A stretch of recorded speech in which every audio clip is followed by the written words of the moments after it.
I just want the listing agent. Can you say dual agency? Most buyers today want the listing agent to represent them on a transaction. They think that it will help them get a better deal. They fail to consider the importance of having their interests represented exclusively by a buyer's representative. Buyers have the option of working with a buyer's agent who will represent their interest exclusively, or they can work with a listing agent. Now, buyers are misinformed in choosing the listing agent. I have experienced buyers coming into my open houses and the house doesn't fit their criteria. I ask them if I can help them to find something else. And many of them say, no thanks. We like to work with listing agents, but do you have anything else in the area? It's happening with sign calls, Zillow leads, even people that call on for sale by owners. They want to work with the for sale by owners thinking that they could get a deal out of the for sale by owners. I think someone sent buyers a memo telling them that working with listing agents is going to help them save money and get a better house. The memo was wrong. The most important issue here is dual agency. I mean, it's one thing when the same brokerage represents both sides because then the managing broker can step in. But when the same person, the same salesperson represents both sides, it can get really ugly. Okay, think about this interesting dilemma. There's more than one buyer that wants the same listing agent to write offers for them on the buy side. So now you have one house, one agent, and all of these buyers that want the same agent to write offers. Oof. So, I don't even want to think about that. Buyers' misconceptions.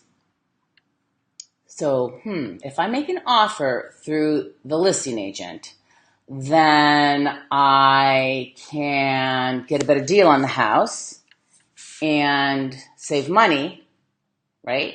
That's what they think. It's wrong. They think that they can negotiate a reduced commission because the agent has both sides of the deal. Wait, buyers don't pay commission. Now, many agents and buyers are unaware of this rule.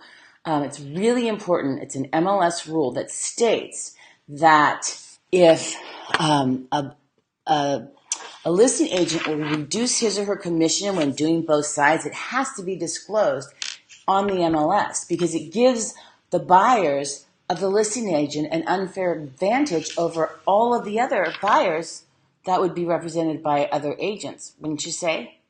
So the agent must publish his or her unfair advantage in the MLS listing remarks. I mean, it really does give them an unfair advantage.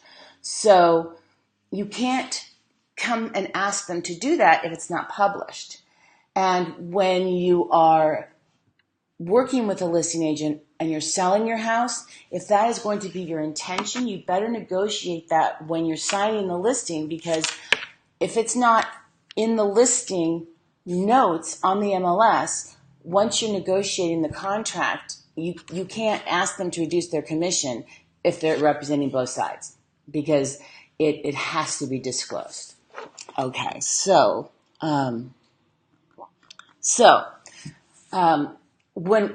if an agent violates this rule, it can result in disciplinary action and even a loss of licensing. And the reasons for its existence are obvious. I mean, it reduces arbitrations over procuring cause. It provides protection over buyer agency because it just really matters for the seller to have their own representation and the buyer to have their own representation. You need that because we have this fiduciary. And speaking of fiduciary, if you work with the listing agent as a buyer, the listing agent has a fiduciary to the listing side. And so that's their primary client, is the listing side. And so when buyers think that they're going to work with a listing agent and they ask for a commission reduction and he or she wants to keep that money for themselves, it's not uncommon for buyers to ask for a rebate on the commission to help them with down payment or closing costs. But let me explain what doing this actually means. This means that the seller must give their permission on an addendum in writing that they agree to let you use part of the commission that they're paying to help you fund the purchase of their home. Come on now. If you were the seller and you're paying the commission, wouldn't you want that money to go in your pocket? Now, if the seller agrees to that, then it has to be fully disclosed on the closing statement and the lender has to know about it. So don't ask us not to tell the lender because that would be fraud and we're not going to do that.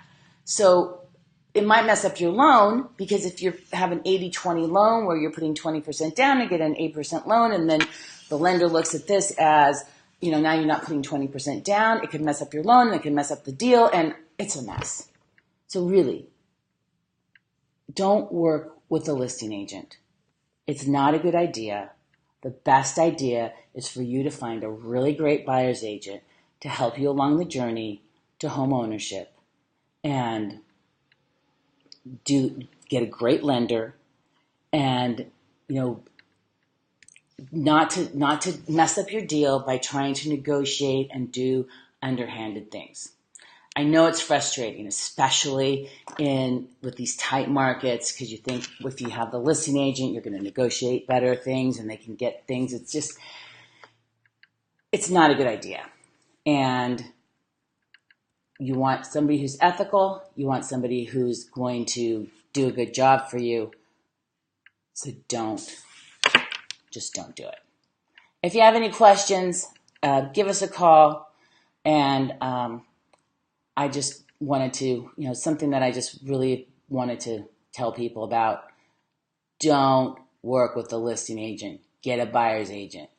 And if you're buying something, don't use the same agent. Get somebody, let the broker step in for the listing agent if you like that agent so that everybody is taken care of. Thanks. Have a great day.